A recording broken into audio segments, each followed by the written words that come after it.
بسم الله الرحمن الرحيم الحمد لله والصلاة والسلام على مولانا رسول الله وعلى آله وصحبه ومن والاه. Assalamu alaikum wa rahmatullahi ta'ala wa barakatuh. This is your brother Hassan Lachheb in another Ramadan reminder. I ask Allah subhanahu wa ta'ala that this reminder comes to you and you're enjoying the last few days, the last breath of Ramadan. We ask Allah subhanahu wa ta'ala to make the ending better than the beginning. When Ramadan comes, we're all hopes that we're going to do this and we're going to do that. And then at the end, we look back, we see what we have done, and then we ask Allah subhanahu wa ta'ala to accept. We ask Allah subhanahu wa ta'ala to beautify our deeds and to overlook our shortcomings. And this is all we have right now. All we have to do is to heighten our hopes in Allah subhanahu wa ta'ala's generosity, that it's going to cover our shortcomings of this Ramadan, that it's going to beautify our deeds that's been tainted by our human contingencies, forgetfulness, heedlessness sometimes.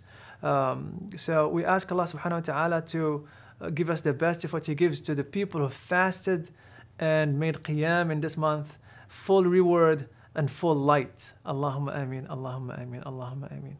Ramadan didn't finish yet. We still have a couple of more days, and we have to give so much importance to these few days, because the khawatim, the ends, as are really crucial. The khawatim and the ends of things are very crucial, and that's why the Prophet ﷺ used to tell the Sahaba to pay attention to the beginnings, because this is how you the beginnings set the tone to the work that you're going to do, and the khawatim, the ends, they are the culmination of the work that you have done, and they are the embodiment of all of that work. So the Prophet ﷺ used to tell us to pay attention to the niyyah, but also make dua to protect the khawatim, to protect the ends of his affairs.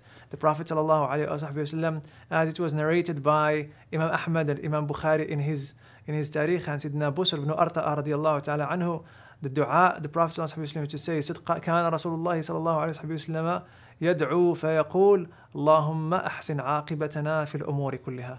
Oh Allah, beautify our endings in all our affairs.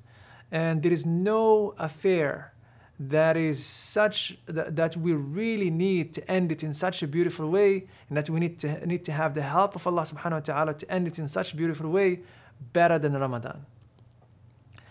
So let's ask Allah subhanahu wa ta'ala to end it up in a good way. Let's stand up in the mihrab longer. Let's make longer our sujood. Let's focus when we make the dua, when we break our fasting, so Allah subhanahu wa ta'ala will accept it from us. Let's pay our dues in the zakat. Let's do our charity. Let's give as much as we can in the last few days. Usually at the end of the races, you see people sprinting at the end, and that is the end for Ramadan. Let's send out Ramadan in the most beautiful way. We can still do a lot. We can still send Ramadan with hopes that Allah Ta'ala will accept it.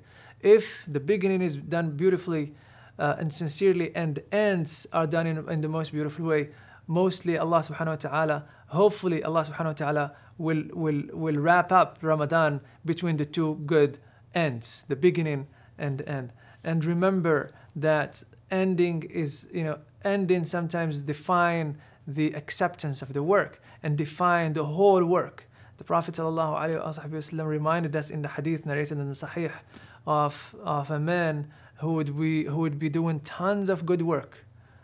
يعمل بعمل أهل الجنة حتى ما يبقى بينه وبينها إلا ذراع فيسبق عليه القول فيكون من أهل النار.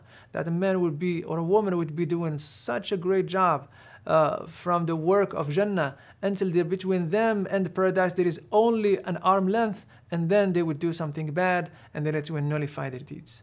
And then a person who would do all kind of bad deeds, and then at the end of their life they would do something that is so good that will erase every single thing that they have done, and they will be among the people of paradise. So the ending define whatever we're doing. So we have to focus more. We have to make dhikr more. We have to wake up our families. That's what the Prophet ﷺ used to do. Wake up your family. Let them share some of the moments of intimacy with the divine. Let them make dhikr together. Read some Quran more. Ask Allah subhanahu wa ta'ala. This is the time to ask and to be hopeful. to ask and to be hopeful. As much as you can, elongate your sujood.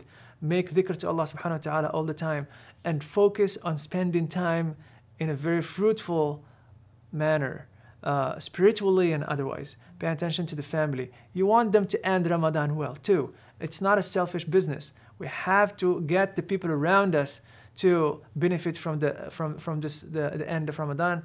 Go to the khatam in your masjid. Support your community. We ask Allah subhanahu wa ta'ala to accept from you and from all of us. We ask Allah subhanahu wa ta'ala that the end of this Ramadan will bring peace to those who have no peace, bring solace to those who have no solace, to bring mercy and inner peace to those who are struggling with it. We ask Allah subhanahu wa ta'ala to be with our brothers and our sisters who are struggling with oppression and with the darkness of other human beings, oppression. We ask Allah subhanahu wa ta'ala to be with them. We ask Allah subhanahu wa ta'ala to show them the light. We ask Allah subhanahu wa ta'ala to show them His presence with them. We ask Allah subhanahu wa ta'ala to manifest Himself to them on His name, with His name, Al-Wadud, the kind and the merciful. Alhamdulillahi Rabbil Alameen.